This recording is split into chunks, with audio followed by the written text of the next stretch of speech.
tema de hoje é ousadia. E o versículo base está em Provérbios 28:1, que diz assim: o ímpio foge quando ninguém o persegue, mas o justo é ousado como um leão. Então fiz minhas anotações aqui, né? E quando nós lemos esse versículo, uma das primeiras coisas que nos chama a atenção é que esse versículo ele faz uma correlação entre maldade e medo e justiça e coragem. Então eu achei muito interessante porque o ímpio foge. Ímpio vem de impiedade, de maldade. É alguém que está fora dos benefícios de Deus. E aqui nesse versículo, a maldade, ela traz o medo. E o justo, ele está relacionado à justiça e a ousadia com coragem. E aí eu gosto muito de estudar a semântica das palavras, a origem.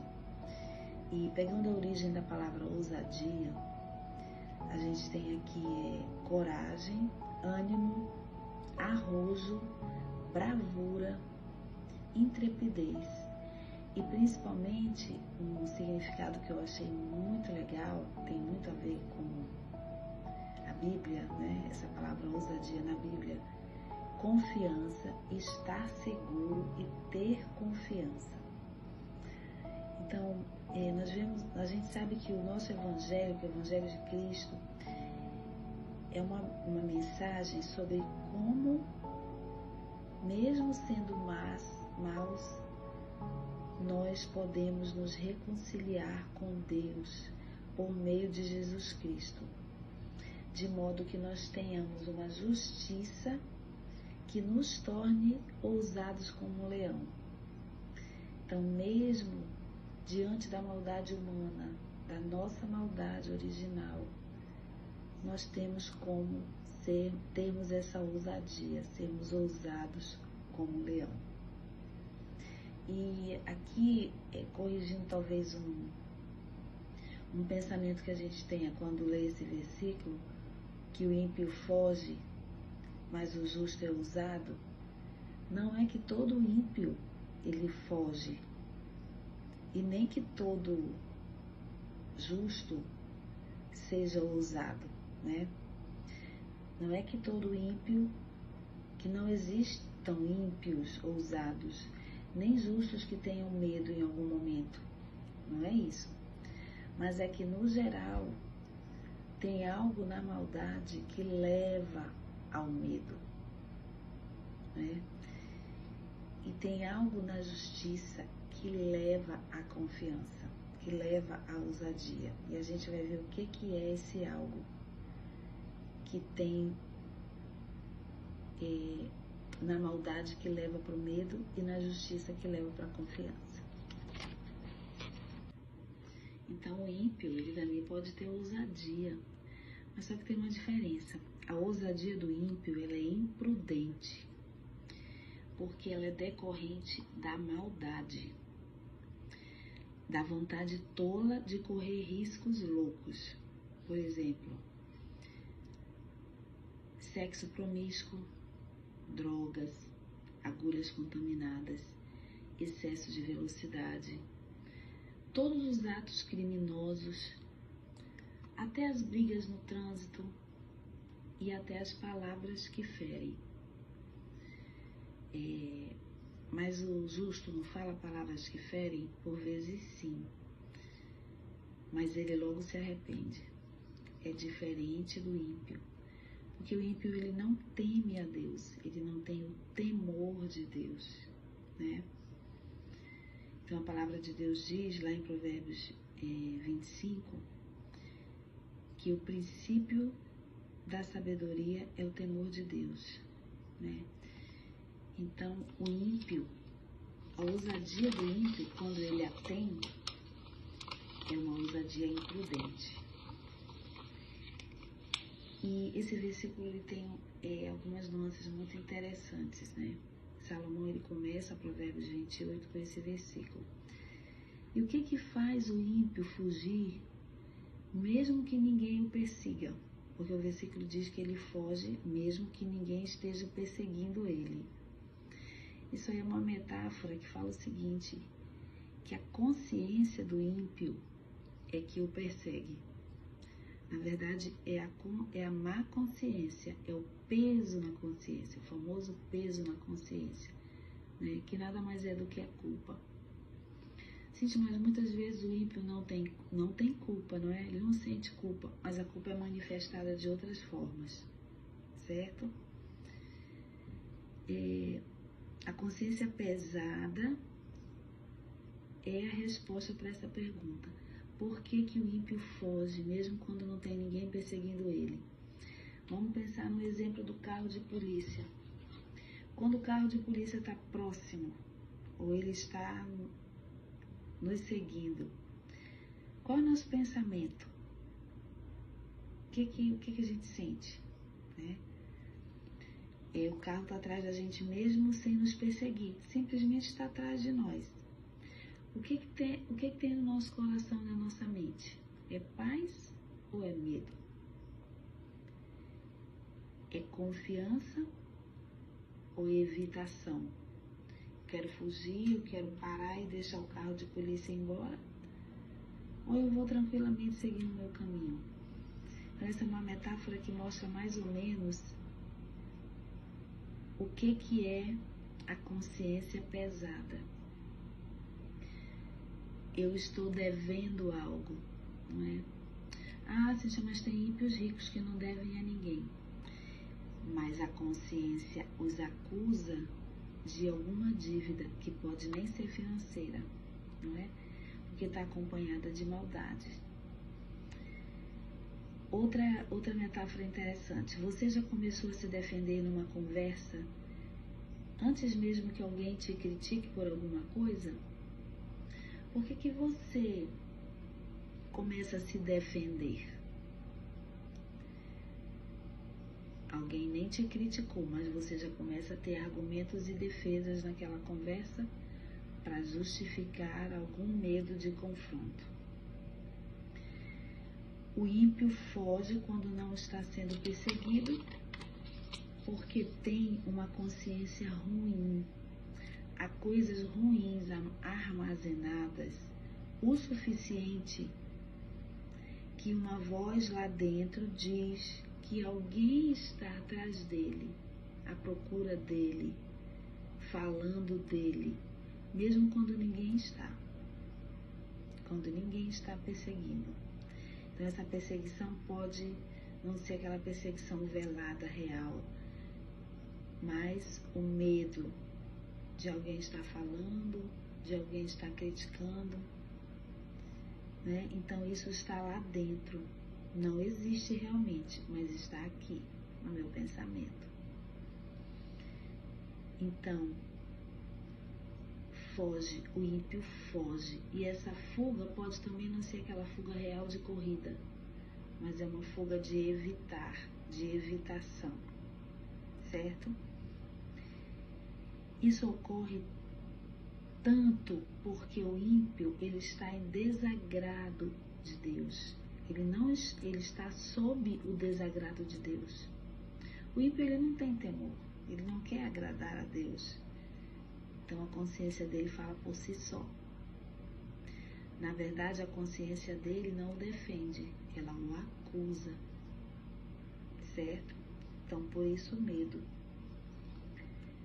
Porque lhes falta a força e a coragem de quem?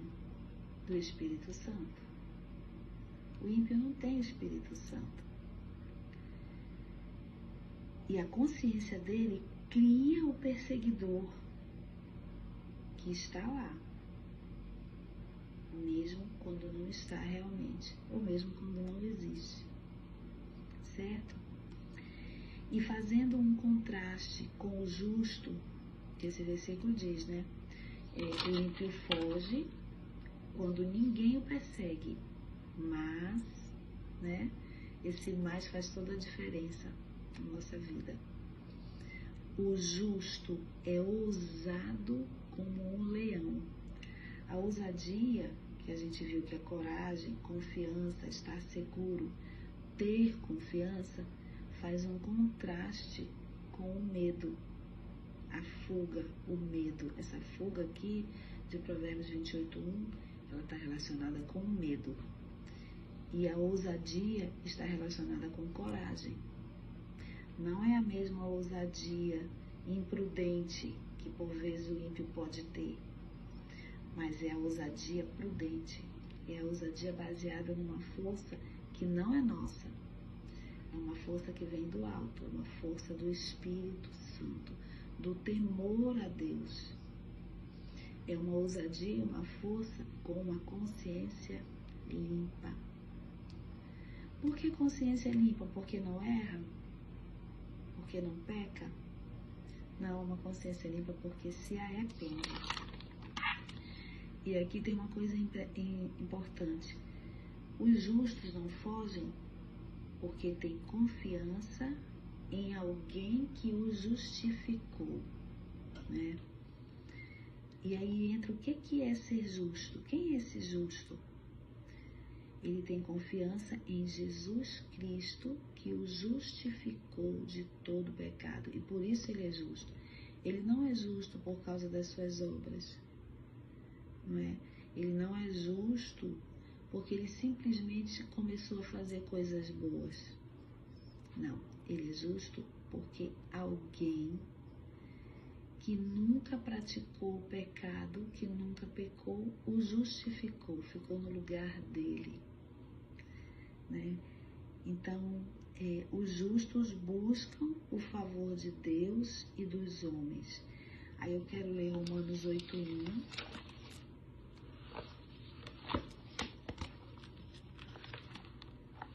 Para que a gente possa colocar isso de fato na nossa mente, né? O que diz Romanos 8:1? Um versículo muito conhecido e que ele nos remete ao que é ser justo ou ser justificado. Agora, pois, já nenhuma condenação há para os que estão em Cristo Jesus.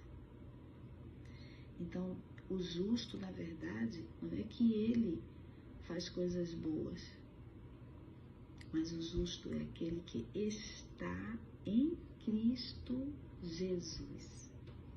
Ele é justo, justificado.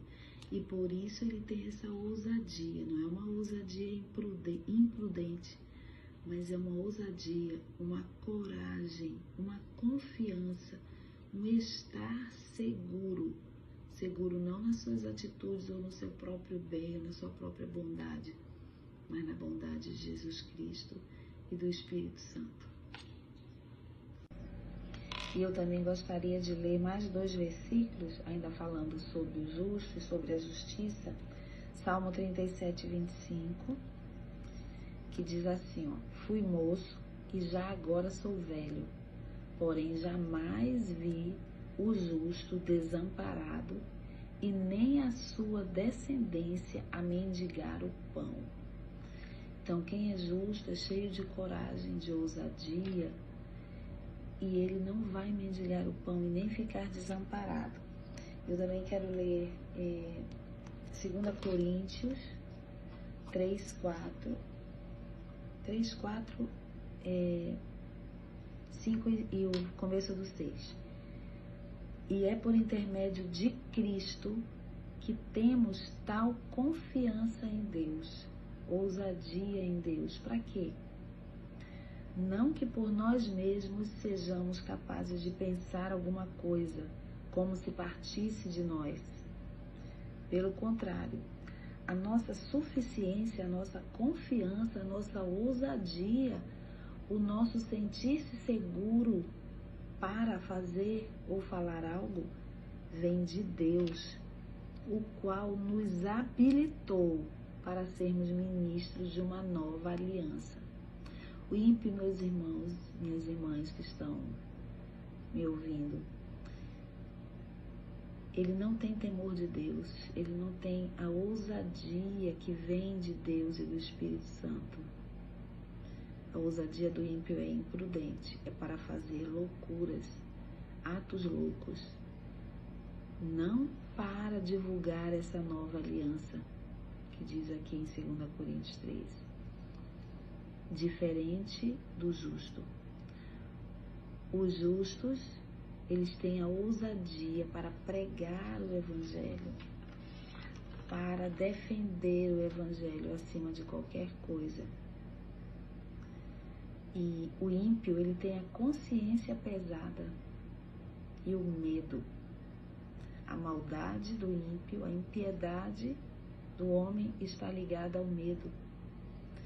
Mas a justiça, a ousadia que vem de Deus, ela está ligada à confiança e à coragem do leão. E nesse finalzinho do versículo, como um leão. Por que a coragem como um leão? O leão é dito o rei da selva, né? É o animal mais corajoso. Só que o leão, ele tem toda essa coragem para defender o seu território, porque de fato ele tem muita força, e a força está ligada à coragem, né? A força nasce com o leão, é natural do leão. A nossa força, a força do justo, que foi justificado por Cristo, ela nasce na justificação. A ousadia, a coragem para evangelizar, a coragem para abrir a boca e falar de Cristo, mesmo num mundo tão impiedoso, vem dele. É natural do Espírito Santo de Deus, que através de Jesus nos trouxe toda essa ousadia e esse temor a ele. Então esse versículo é muito lindo, ele nos dá motivação, ele nos dá coragem, e ele nos traz, assim, muita alegria em saber que nós não somos justos por nós mesmos, mas nós fomos justificados por um Deus grandioso através de seu Filho Jesus Cristo.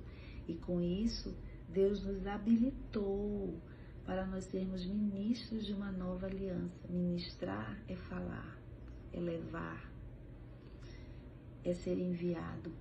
Não precisa ser enviado para longe, mas ser enviado para a sua família, ser enviado para o seu esposo, ser enviado para a sua esposa, ser enviado para os seus pais, para os seus irmãos, para os seus filhos, para os seus amigos no trabalho, para os seus vizinhos, e com a certeza de que você foi habilitada pelo Espírito Santo e pelo sacrifício de Jesus na cruz. Amém? E para terminar, eu quero ressaltar mais um pouquinho esse final. Quem são os justos de coração de leão? Quem são os justos de coração de leão? E aí eu quero pegar Salmo 32, 1. Bem-aventurado aquele cuja iniquidade é perdoada, cujo pecado é coberto. Bem-aventurado o homem a quem o Senhor não atribui iniquidade, e em cujo espírito não há dolo. Enquanto calei os meus pecados, envelheceram os meus ossos, pelos meus constantes gemidos todo o dia. Até aí. E aí tem uma resposta interessante nesses dois primeiros versículos. Davi diz aqui, ó, quão bem-aventurado é aquele cuja transgressão é perdoada. E no final desse mesmo Salmo 32, nos versículos 10 e 11, ele fala assim, ó, ele dá novamente o contraste do bem-aventurado e do ímpio. No 10, muito sofrimento terá de curtir o ímpio, mas o que confia no Senhor, a misericórdia o assistirá. Alegrai-vos no Senhor e regozijai-vos, ó justos, exultai vós todos que sois retos de coração. Tá? Então aí ele diz o seguinte, ó, Davi nos diz que tipo de pessoa é esse, cujos pecados são perdoados, e cujas transgressões não são contadas. Os justos são aqueles que confiam no Senhor. Aqueles que têm fé, confiam na esperança e na misericórdia, no poder e na sabedoria. Deles mesmos não, de Deus. Estes são aqueles contra os quais o Senhor não atribui iniquidade. Certo? E os pecados são perdoados. Pecado perdoado, meus irmãos, significa consciência limpa. Significa justificação diante de Deus. Significa ser justo diante de Deus. Eles são justos não com a justiça própria, mas com a justiça imputada por Deus. E são livres do medo. Suas consciências são pulverizadas, limpas de uma consciência maligna. Está lá em Hebreus 10, 22. Seus corações não os condenam mais. Está lá em 1 João 3, 21. Depois eu quero que vocês peguem esses versículos e vocês leiam, tá bom? Eles estão certos com Deus por causa da sua graça, não por causa do seu mérito. Como eu já falei, nós não somos justos por causa das nossas atitudes, nem muito menos dos nossos pensamentos bons, nem da nossa bondade, porque a Bíblia diz que não há um bom, nenhum sequer, entre nós. Seus corações não condenam mais. 1 João 3, 21. Eles estão certos com Deus por causa da sua graça, não por causa do seu mérito. E a sua ousadia com Deus, esse justo, e com os homens mostra o valor do Evangelho. Hebreus 4, 2 a 6 e da graça de Deus. Então, para concluir, os ímpios fogem quando ninguém está perseguindo, porque a sua consciência, essa consciência, meus irmãos, eu sou psicóloga e a consciência, muitas vezes a psicologia diz que é algo construído, né, na sua mente, através da sua história, da sua genética. Mas pegando a palavra de Deus, a consciência diz que é o eco de Deus. A consciência, na verdade, é a voz de Deus. E ela também está na cabeça dos ímpios. Então, o eco de Deus os condena, mas os justos são ousados como um leão, porque a sua consciência é limpa, não por conta da sua própria história. A sua consciência é ousada pela justiça de Deus imputada a nós pela fé em Jesus Cristo, onde não há condenação, porque nós lemos lá em Romanos 8. O Evangelho da livre justiça de Deus, 2 Coríntios 5, 21. Que esse Evangelho, meus irmãos, nos trate, que esse Evangelho nos cure, que esse Evangelho nos liberte radicalmente do medo, para que nós possamos ser tão ousados quanto um leão, por causa do Evangelho. Então, se você quer essa ousadia de Deus, se você quer essa ousadia que não é incoerente, essa ousadia que não é ímpia, essa ousadia que não vem da maldade, eu quero que você pense, para terminar de verdade agora, do que você tem fugido quando ninguém te persegue? Do que você tem fugido mesmo quando ninguém te persegue? Onde sua vida pede a postura e a ousadia e a coragem e o estar seguro e a confiança do leão? Em que você tem posto a sua confiança? Você quer ter essa confiança, essa ousadia? Leia a palavra de Deus, busque a Deus enquanto se pode achar, procure a sabedoria do Evangelho, procure pessoas que possam te ensinar, procure uma igreja, procure irmãos, procure estar junto de quem é ousado no Senhor Jesus. Eu espero que essa palavra tenha tocado o seu coração, toque o seu coração assim como tocou o meu, que quero agradecer minha irmã querida Mônia e esse ministério tão lindo que ela tem ajudado, que ela tem estado ajudando e à frente. Um beijo grande e muito obrigada por essa oportunidade de aprender mais a palavra e dividir com vocês. Grande beijo.